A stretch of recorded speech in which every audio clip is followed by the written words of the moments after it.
one in one particular case. Psalm 92. Brookie, could you read the psalm again, please, for us? It is good to praise the Lord and make music to your name, O Most High. To proclaim your love in the morning and your faithfulness at night. To the music of the 10-string lyre and the melody of the harp. For you make me glad by your deeds, O Lord. I sing for joy at the works of your hand. How great are your works, O Lord. How profound are your thoughts. The senseless man does not know. Fools do not understand. That though the wicked spring up like grass, and all the evildoers flourish, they will be forever destroyed. But you, O Lord, are exalted forever. For surely your enemies, O Lord, surely your enemies will perish. All evildoers will be scattered. You have exalted my horn like that of a wild ox. Fine oils have been poured upon me. Or the alternative is, you have poured fine oils upon me. That's both are possible. My eyes have seen the defeat of my adversaries. My ears have heard the rout of the wicked foes. The righteous will flourish like a palm tree. They grow like the cedar of Lebanon, planted in the house of the Lord. They flourish in the courts of our God. They will still bear fruit in old age. They will stay fresh and green, proclaiming, the Lord is upright, he is my rock, and there is no wickedness in him. Okay, now we'll do it quite schematically. See that?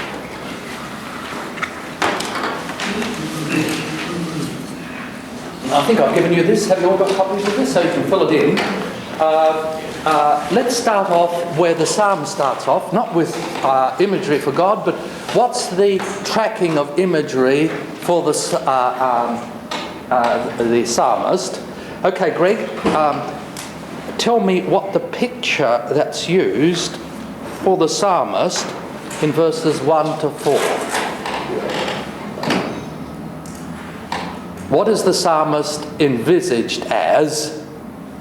As a worshipper of the Lord. More exactly, narrow it down. It's not just any worshipper, but a musician. A musician. So a musician where? In a temple, one of the Levitical musicians. Now, whether he was one or not doesn't matter. And it's a bit odd because he doesn't just play one instrument, but he plays two instruments. Multi-talented.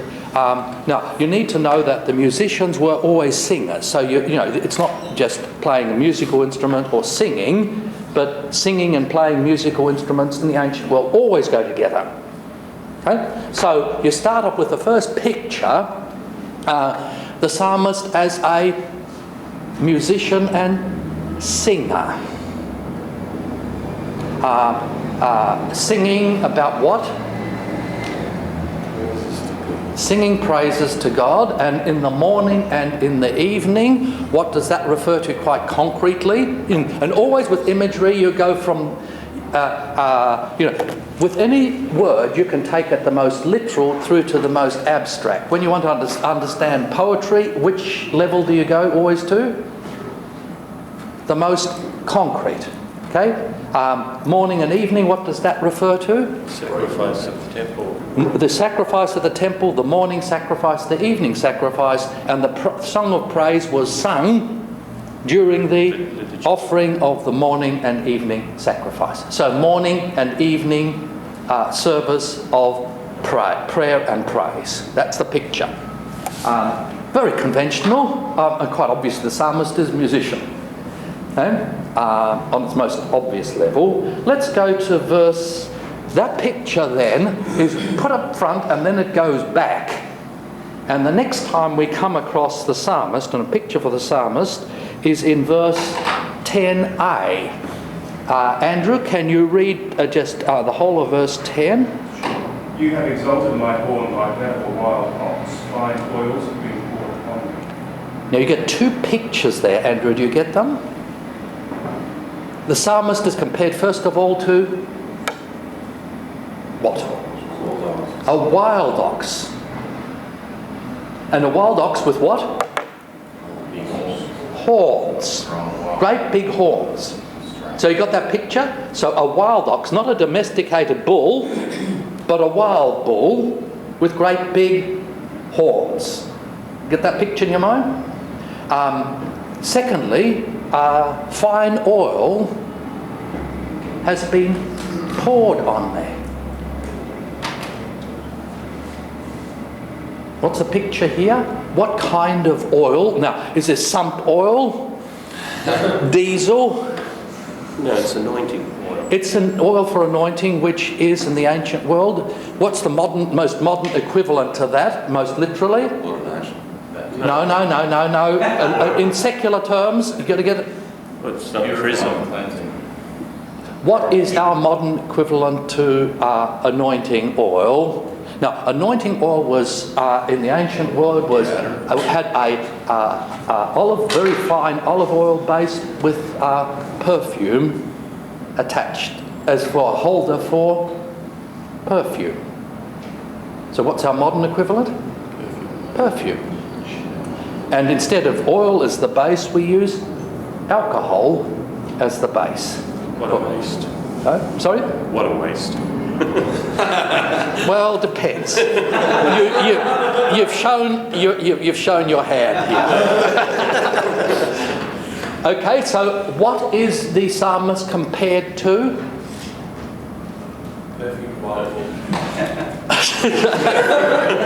He smells very pretty. Just literally an anointed person. Now, that merely raises the question, what kind of anointed person? Now, I want to come back to the wild ox in due course, because that's a strange picture and is not immediately apparent to us. But we'll start off with the easier one. Who or what was anointed with perfumed oil, either secularly or religiously? The king. The king was... the triumphant ruler. Yeah, let's start off with the king. The king was anointed with what oil? With what oil? Old Testament. Here, you've got to have Old Testament background. By the way, Messiah, Christ, Mashiach means anointed one, referring to this. So this is very important. What was the oil? What kind of perfumed oil was used at the coronation of the king? No. It consisted of, you get the recipe where? In the book of Exodus, because it is the most holy anointing oil which was kept within the sanctuary. So that most holy anointing oil, which had as recipe stuff that was not allowed to be replicated and used elsewhere, was used to anoint the king at his coronation. And if it was most holy, what did it make the king then when he was anointed? Holy. It was one of those things which is most holy, therefore communicating God's holiness. So the Messiah is the Holy One of God. You get that connection Old Testament and particularly in New Testament. The demons recognise Jesus as the Holy One of God. Meaning he's the anointed Messiah, they recognise the holiness of Jesus. King, first of all. Who else was anointed? Priests. And Priests, all priests, and whereas the ordinary priests had their vestments anointed, the high priest had his head anointed. So too is the king. He has the oil on his head, the anointing on his head. Now I won't go into the difference between it, but that's significant in itself. So that's the ritual, religious use of anointing. There's two other possible uses of anointing in a secular sense. That's the religious sense. Well, the general that comes in. Sorry?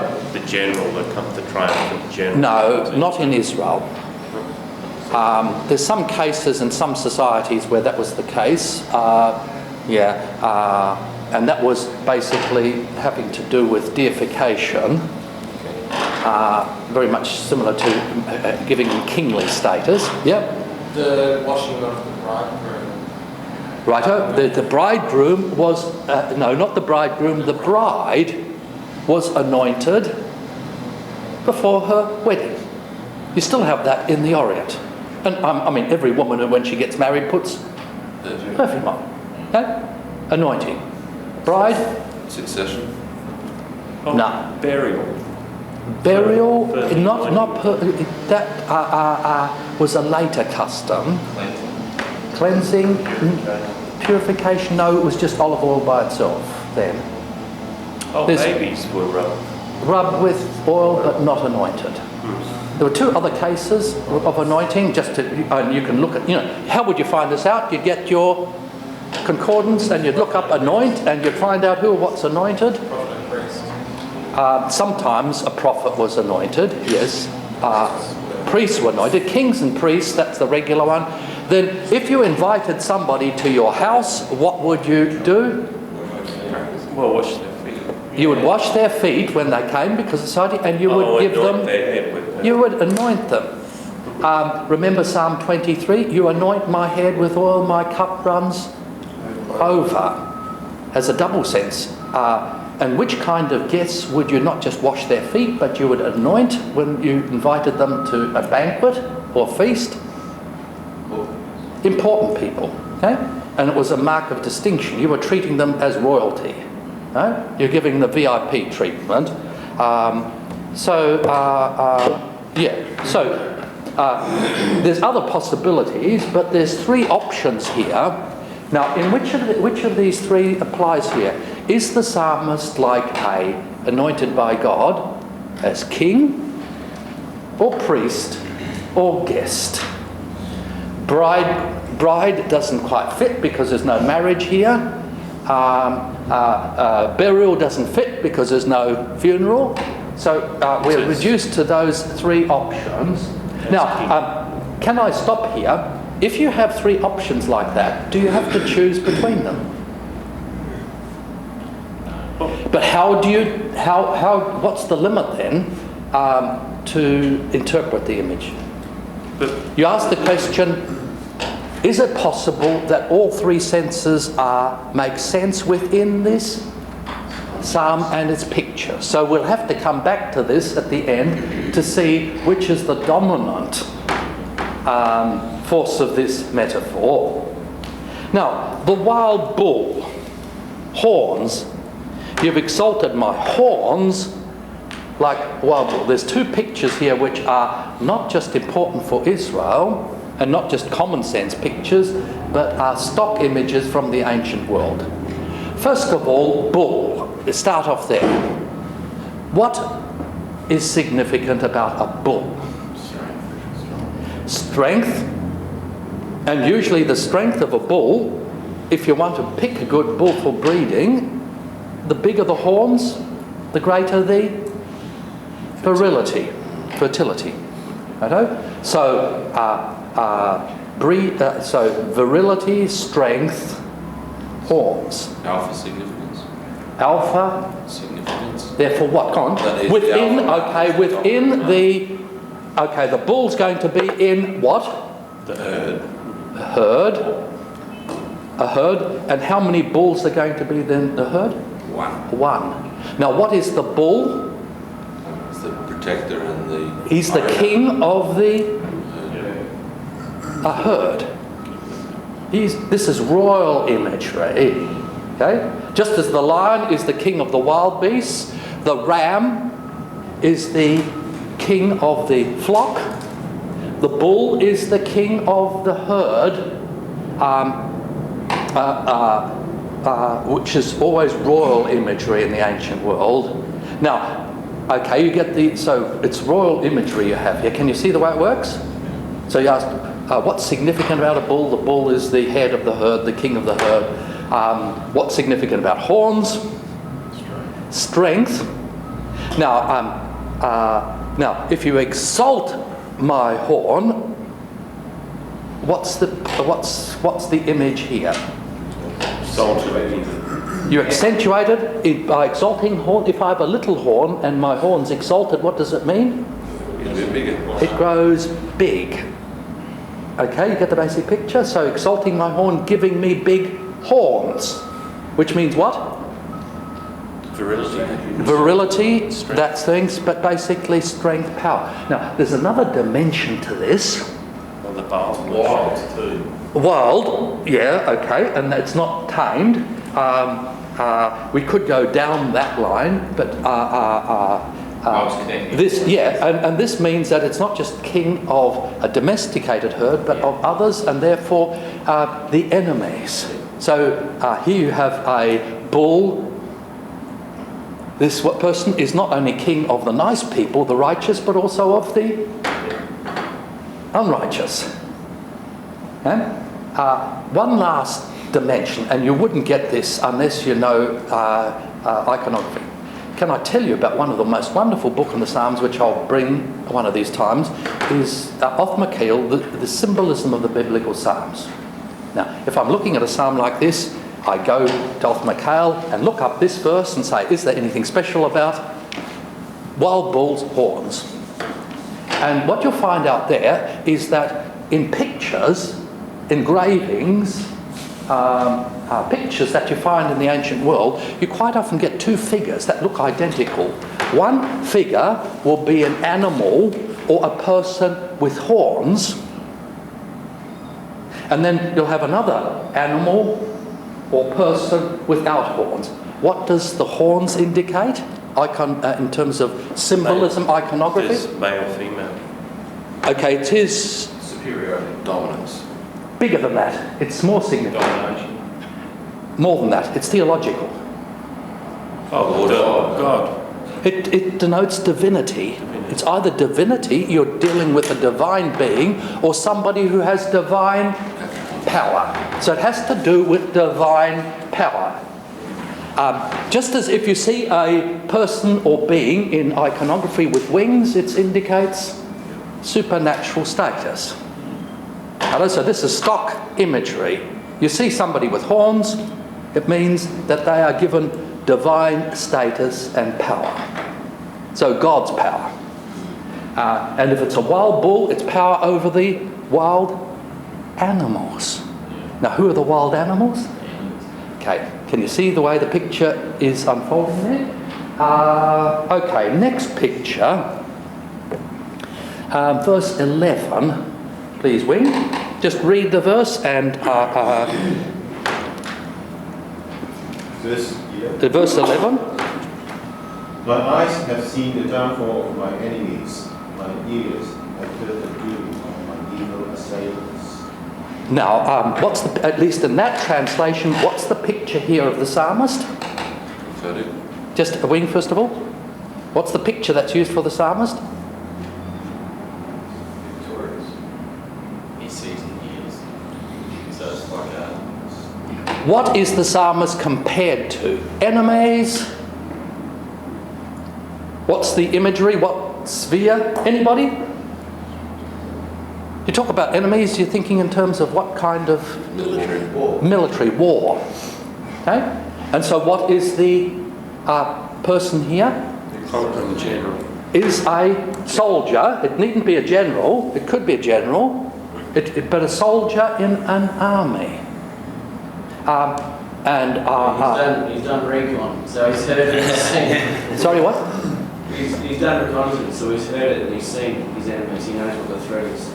Okay, he knows what the threat is, but now he looks on the defeat of the enemies. What is it then?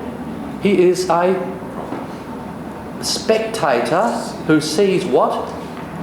The defeat of the enemies who threaten to destroy him. You see, that's the picture. Now, what's surprising about that? I would have expected something here. If you're going to, and the stock image in the Psalms is enemies. The psalmist is a soldier. What does the soldier always want to do? Smash him. Wants to defeat the enemies. But this soldier doesn't fight. This he only sees his defeated enemies. He sees his defeated enemies, Right? And it gets more puzzling if you go to the Hebrew, because it isn't even talking about defeated enemies. He Just sees the enemies. He sees the enemies. What does he see about the enemies is the question mark. And we need to come back to that when we come to the enemies. He sees the enemies and he hears not what appears to be, but what actually is. Maybe what their doom is, their destiny is. Can you see? You get a stock image that's turned around. You with me? Can you see how odd that is? And how profound that is? We'll come back to it, because this is something, has another dimension to it, that we need, other images are going to unfold. Okay, any questions on that? I need to keep track of time. Let's go to God now. Always a good place. Case, can you start off in verse 4? For you make me glad by your deeds, O Lord. I sing for joy at the works of your hands. Okay, now you have a picture here which is contained in two words. By your deeds, your doing. Now that's very, very general, but it's nailed down to the work of your hands. Now what's the picture here? Mighty right. God is compared to what? A craftsman, right? Not a general farmer or something like that, that's just work, deeds, but somebody who works, a skilled worker who works with his hands. So God as a craftsman. Can you see the picture there? The work of your hands, general work, now nailed down craftsman work. Next picture, Dean, I think your next verse 5, which follows fairly quickly on this and is very closely related to this. O Lord, how great are your works, your thoughts are very deep.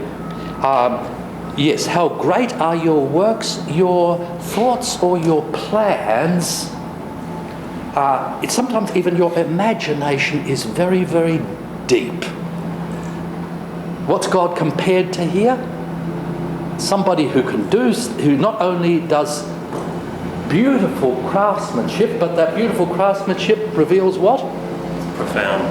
Profound thought. Now, plan. Now, what kind of a person is in the ancient world is not just a doer, but a person who is skilled at doing, both thinking and applying thought. Artisan, and going beyond that to very closely, and these are closely related. Think of the book of Proverbs. Teacher, not any teacher, but a wise person, a sage. So you get an artisan or craftsman who is also a sage, a profound artist who's very skilled. Notice the idea of skill here. And that's unpacked here in the next verses. The senseless person doesn't know, fools don't understand what? You have here? God is an artisan, he's at work shaping something. It's so profound, it's so unexpected that fools, the opposite of wise people, have no clue about what he's doing and what he's trying to accomplish by what he's doing. Can you get the basic picture? Next one, verse 8. Who's next? I've lost track. Is it? Yeah, Brian. Just read and tell me what the picture is. You, O Lord, are on high forever. Okay, just taken that. You are on high forever. There's a picture here. Someone lifted above thee every day. Righto, so a person in an exalted position. Righto, just taking the literal level, person position. Now, take it most literally. You get a gathering of people. The person who is in the highest position, what does the position indicate? Authority. Rank, authority, status. So, God is very high. Notice that phrase is right at the beginning of the psalm. So he occupies an exalt. What? Sorry? Would it imply a throne? It would imply a throne, because if you did a concordance search, you'd find out that this is connected with royal imagery. and a person who is king over everybody and everything else. So it has the idea of not so much the what the king does, but the status of the king, the authority of the king. Next picture, verse 13, please, James. Read and then tell me. They are planted in the house of the Lord. They flourish in the courts of our God. Righto, there's a sort of a, not an up-front picture here, but a second level picture There's two pictures together here. There's the righteous, and then there is God. What is God compared to here, James?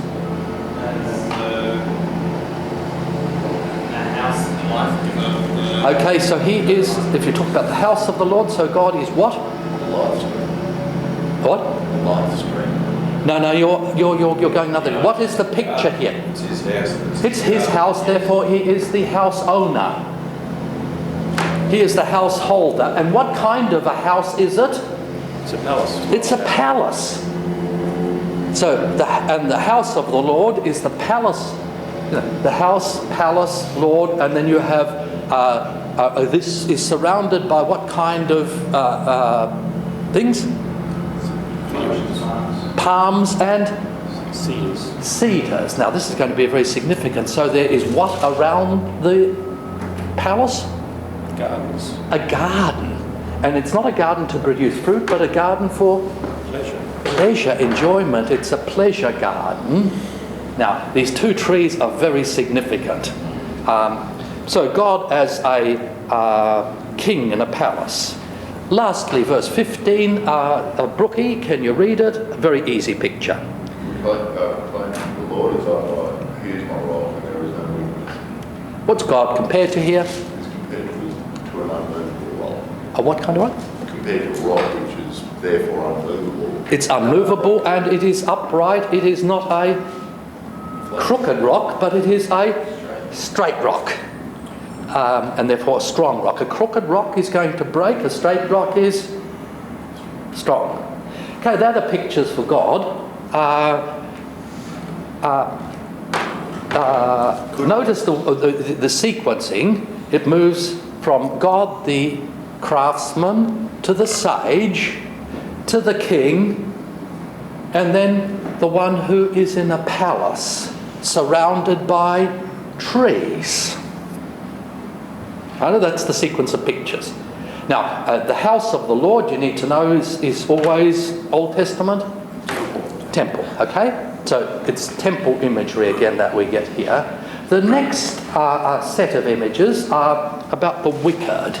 Now, this is going to be very significant with because of the question of what kind of a soldier is the psalmist.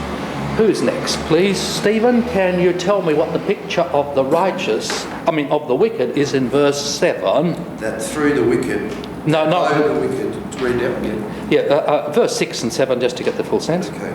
The senseless man does not know, fools do not understand, that though the wicked spring up like grass and all evildoers flourish, they will be forever destroyed. Now, what's surprising about this image? Just first of all, the image, very simply, the wicked are compared to Grass. what kind of grass? Seasonal grass that comes in, climate like ours, but say out in the Mallee, you get some rain, grows, and it seems to be, you can see it growing day by day. Grass grows more quickly than almost anything else to get the right conditions. And you think it's going to continue to grow and grow and grow, but what happens? It dies. And unlike a tree, when it dies, it disappears, nothing's left. An animal, when it dies, leaves bones. A tree, when it dies, leaves wood. But grass, when it dies, almost decays immediately and disappears. It's scattered by the wind. Okay, the same picture. The scattered grass. Now, it's a simple picture. Everybody in ancient Israel would know this from straightforward experience. Every year you see it happening. Now, what's surprising about this use about the for the enemies.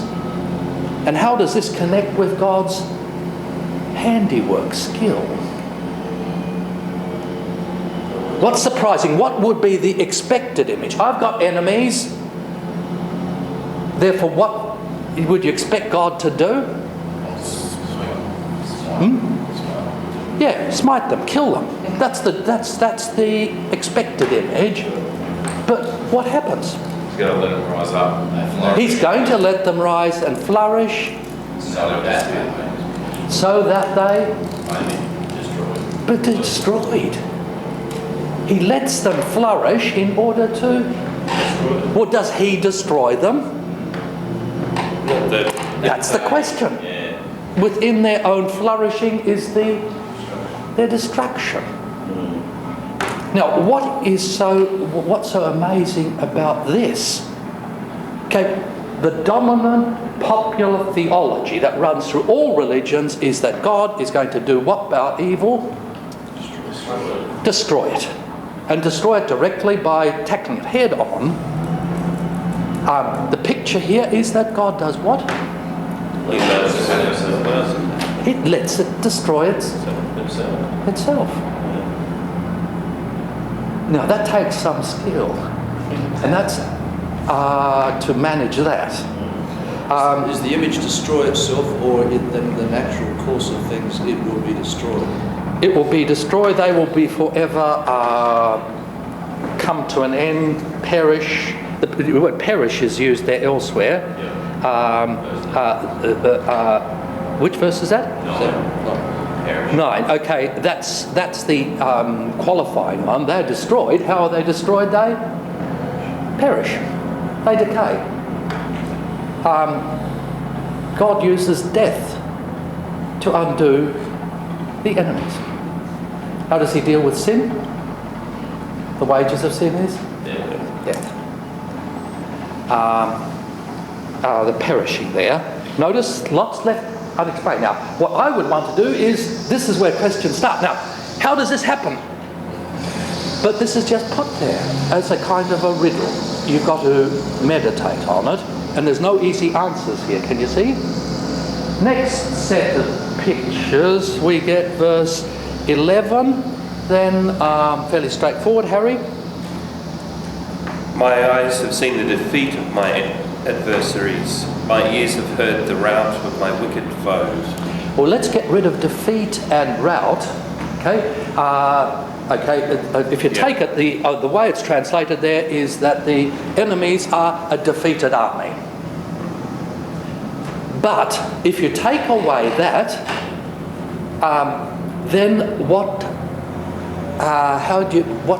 What is the picture that's used here?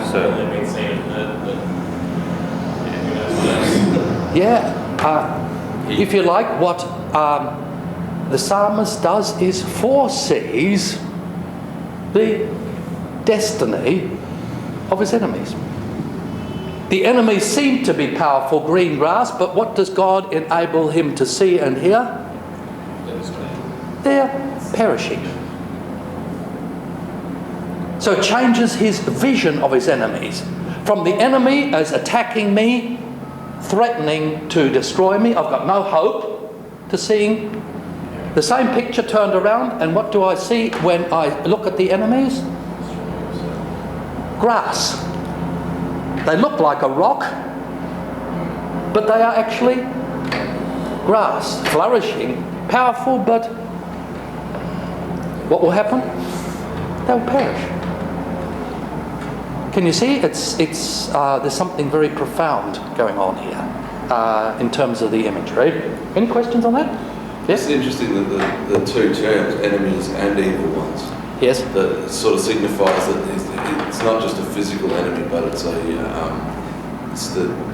greater enemy. Okay, and if I can just point out two other things, that firstly we don't come across enemies but the wicked. And if we were going in Hebrew, we'd have to look at the wicked. The wicked are those whom God condemns in his court of law. Resha'i. So, Sadiq is a person is innocent, righteous. Judge says somebody is Rasha means that they are guilty and therefore condemned. So it starts off with that picture, and if I wanted to go deeper, there's layers of imagery here that go beyond what we're looking at, would take through the picture of the sequence of enemies here, and each one of them has a different picture. Now, there's something else that's surprising. Joel, if you look first, but can everybody look at the surprising sequence with respect to enemies from verse 9 to verse 11, and notice what verse is in between them. 9 to 11? Have you got it, Joel? Yeah. For indeed, Lord, your enemies indeed. Whose enemies? Lord, the Lord's enemies. The Lord's enemies. Physical form of Lord too. Okay, the Lord. Your enemies are, and then going down to the next verse? My enemies. Now, what's the expected sequence? Is the reverse. Yeah. My enemies are your enemies. This is turned around, the sequence here, and that changes things. So it's not anybody that's my enemy is your enemy, but the issue here is those whom you condemn. Your enemies are my enemies. Now, for the righteous, and remarkable, and there's two pictures together here. You've got to go. Jade, can you read? And let's look at them. The righteous shall flourish like a palm tree. He shall grow like a cedar in Lebanon. Those who are planted in the house of the Lord shall flourish in the courts of our God. They shall still bear fruit in old age. They shall be fresh and flourishing. Okay, now what are the two pictures here that are used? We'll take them both together, Jade. The palm and the cedar. Cedar, okay. Now, that's simple enough. A righteous people surround God. They are in His palace. They flourish in His presence. So you get the contrast between grass and palm tree and cedar. Now, what is significant about these two trees? They are symbolical now. Remember we spoke about symbolism? First of all, on the literal level, we started with palm tree. What is significant about palm trees? Fruit in the desert. They bear fruit in the desert, number one. And do you know how often they bear fruit? Not once a year, but twice a year. And they bear what was the sweetest fruit in the ancient world. They made sugar, not from cane, but sugar and honey from palms. There's something else about them. So they flourish in the most hostile environment. They bear fruit twice a year, and they bear what was the sweetest, most valuable fruit of the range of fruits. You could dry them, you could make syrup out of them, you could eat them raw, and you had them coming twice a year. Very valuable. You can make a good living of that. This one last thing about palm trees. Need water. Sorry? Need water. They need water, but they get water not from the surface, but deep down. They get hidden water. They're nourished in a hidden way. So they get subterranean water. They get water where there is no water. And lastly, they can, think of the palm out here. They weather the storm. They're strong. It's almost impossible for any wind to knock them over. And you probably don't know it, but in the ancient world, it was together with an olive tree, the tree that lived the longest. Longevity. You have palm trees that are still alive now in the ancient world that were there 2,000 years ago. So they have longevity. They have that fruitful. So in what way are the righteous then like a palm tree? Okay, we have a look at all those. They flourish in a hostile environment. Unlike grass, they grow slowly. But what's the difference? They live almost forever. And they bear fruit. And whereas most fruit trees go one way, you have the biggest crops come early and then peters off. Palm tree, in fact, is the reverse. The older they get, they bear fruit in what? Here? Old age. The older they get, the more fruitful they become. Wonderful picture for us old codgers. They still bear fruit in old age. Now, the most surprising image, and this would have hit anybody who in the ancient world, the use of this one, they are like the cedars of Lebanon. That the cedars were valuable. They weren't just valuable. The temple was made of it. The temple was made of it, and what else was used? So cedar is the king of the trees of the forest. If I can just go quickly. So it's the king of the forest. And do you know where the cedars flourish? In Lebanon, Mount Lebanon, which is the mountain of the gods, the highest mountain in the ancient world. And the mountains are the place where heaven and earth overlap, so they are the king of the trees. They flourish on the king of the mountains. Therefore, they symbolise kingship and divinity. In fact, most commonly, their use in Israel and much of the ancient world, you could only use cedar for palaces and temples. It's also a very sweet-smelling wood, and if you know anything about it, it lasts. It's basically indestructible. It doesn't rot because of the oils in it. No termites can attack it. It's the king of the trees. Now, what would you expect? You know, if you look elsewhere in ancient iconography, you get a picture of a cedar. What would the cedar represent? No. Who would it represent? A god or a king? Notice the horns too. Indicates either a god or a king. Now, what is amazing about this psalm? And who are the normal little people? Which not everybody, but God's people. God's people, the righteous, the one that God declares righteous, who vindicates them as being righteous, they are the ones who have royal, divine status and power. Well, they live in the temple, therefore they are holy. They are priestly people, they are royal people, they reign together with God. Okay, we could go on. Can you see? Now, what's remarkable about the use of imagery as a whole? I've taken some time. And something should have been demonstrated by us going through this process. What struck you as we've been going through it? It's explaining theology. It's incredible. I think it's expanding it. It's expanding it in what way? What does it do? Now, say if I did an abstract exegesis, it would stop you asking questions, and it stops you from thinking, reflecting, meditating. Now, is there one interpretation of this psalm? Can you see it's rich?